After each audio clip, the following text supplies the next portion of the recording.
Welcome back, Curious. How many times have we all heard the phrase, there are always two sides to a story? But what if the story is told by winners? You may be wondering where I'm going with this. Well, the reason is that the series that has been in the top 10 on Netflix for some weeks now is the perfect example of redemption, the ideal opportunity for the story to be rewritten, or at least told from a different perspective. I am, of course, talking about Cobra Kai, the continuation of the Karate Kid saga, but told from the point of view of Johnny Lawrence, who is the supposed bad boy of the story, or at least that is what we were led to believe for more than 3 decades. But what does this rough a little frog in cobra skin have to say? Is it true that Mr. Miyagi himself wanted to change the course of the story? How is it that the long-awaited appearance of Ali Mills will be the determining factor in the life of not only Johnny but also Miguel Diaz? Now I've got you questioning things, huh? Well, that's just great. Stay with me as we'll look at all of these answers, but before that, make sure you subscribe to our channel so you never miss any of our videos.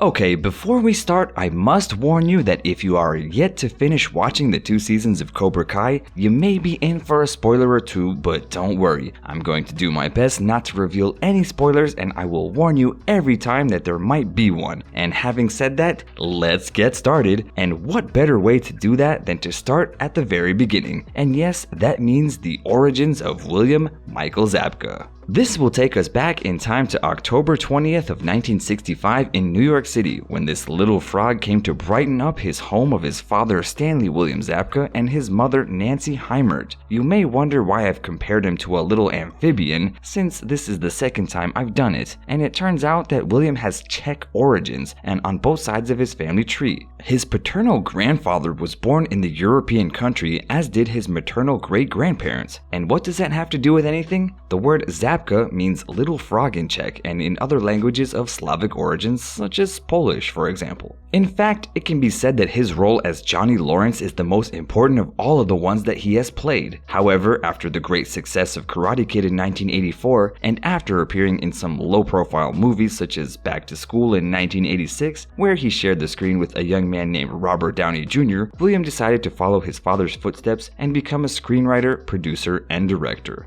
And although his incursion into this field has also been quite discreet in general terms, in 2004 he bordered on glory when he was nominated for an Oscar for his participation as a screenwriter of a short film of Czech origin titled Most. Oh, and since I've already mentioned it, I've got a fun fact for you, which is that William speaks Czech quite fluently. And speaking of fun facts, the actor himself once revealed in an interview that before he even participated in the film that made him famous, he already knew some combat techniques, but he had no training in karate. However, after starring in it, he decided to learn more about that martial art and even went as far as getting a black belt. But has he appeared in anything prior to this? According to him, his first acting experience was when he was 5 years old, in the school play The 3 Little Pigs. In addition, he also participated in some TV commercials for brands such as Kool-Aid and Pepsi. However, even though his first general experience in front of the camera was in the comedy series The Greatest American Hero, the role of the lifetime came at the age of 19 when he got the role of the antagonist, the character of Johnny Lawrence. But it seems that we have been deceived during all of these years because, according to many, Johnny was never the real villain of the story. And since 2007, it was already beginning to be suggested that the real bad guy was none other than Daniel LaRusso when Zabka appeared in the video for the song Sweep the Leg by the band No More Kings. That video was a kind of parody of the epic final fight of the All Valley Karate Tournament.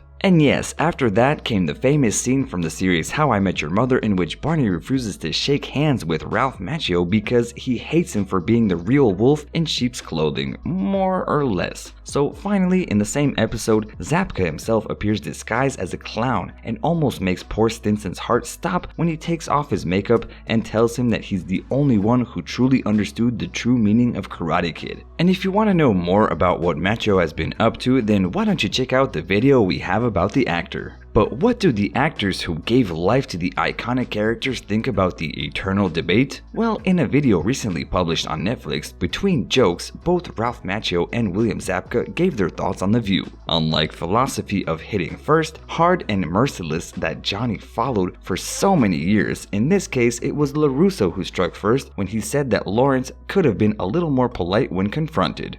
But then, how did Johnny, or rather Zabka, counterattack? Well, for his part, between the lines, he made it clear that LaRusso was always a thorn in his side. In fact, William himself considered his character just another victim of a mistaken philosophy imposed by his ex-sensei, John Kreese, and that at the same time, he was grateful for the opportunity that Cobra Kai series gave him to prove it. His exact words were, "As far as the ultimate who's the bad, who's the good guy, I'm way too close to it to make that decision. So that really is up to the fans and viewers, and it's individual to look at it." Also, in another interview for the New York Post, Zabka said that it was an incredible reconnection as the Karate Kid had been a big part of his life, and he was very excited to give more dimension and humanity to Johnny's character. He also added that Johnny is the complete opposite of who he is as a person, so for him it's really exciting and interesting to see Johnny sort out all of his past, change, and grow up, and that he's often surprised at what the writers did with the character and how satisfying it is to play someone who is neither good or bad. And the truth is that Zabka was not only the one who believed that poor Johnny was not a heartless bully, but a poor victim of more than one lousy teacher. And as it turns out, according to what William himself said recently, Mr. Miyagi once made a proposal to the actor and creators of The Karate Kid for a 5th installment of the franchise. And since we're already talking about the emblematic Japanese teacher, did you know that many of those involved in the important decisions in the production refused outright to let Pat Morita play that role?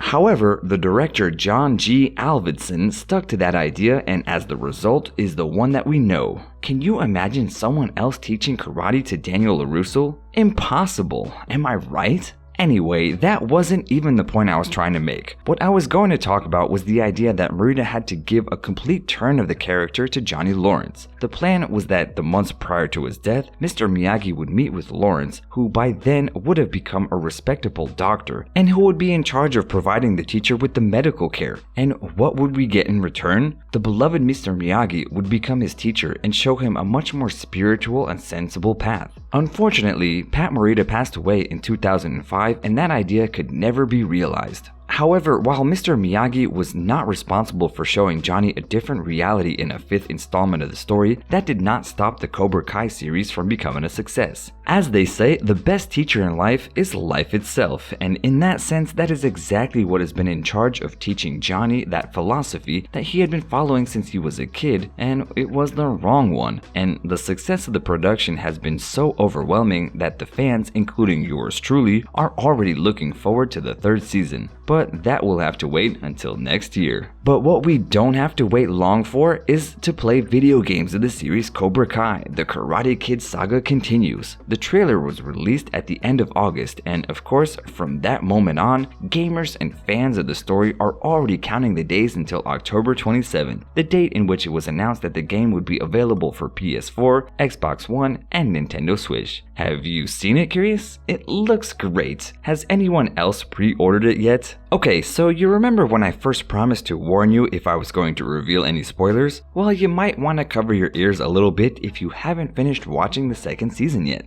Okay, so here we go. Obviously, none of us can wait for Ali Mills to appear, the one that started the whole rivalry between Daniel and Johnny. Well, that and also to see what will happen with Miguel Diaz. It turns out that both things, Ali's appearance and Miguel's fate, could be connected. Now, I say this because there is a theory among the fans that assures the inclusion of Ali in the 3rd season that would justify with nothing less than the salvation of Miguel himself, without giving more details so as to not completely ruin the end of the season for those who are yet to reach that point. Do you remember when Daniel and Johnny go to have a few drinks? LaRusso tells Lawrence that he knows Ali is a successful pediatric surgeon. Exactly. Those of you who have already finished watching the 2nd season will surely understand why I have mentioned this. And considering the final scene of the 2nd season, the truth is that the assumptions of the fans make a lot of sense. So my curious friends, do you think Miguel Diaz's fate is connected to the appearance of Ali Mills in the 3rd season of the series? And now that you've seen the other side of the coin, whose side are you on? Cobra Kai or Miyagi-Do? Do you like the twist the creators of the production gave to Johnny Lawrence's story? And in general, what do you think of the series so far? Let me know in the comments below, and as always, make sure to like, share, and subscribe to our channel.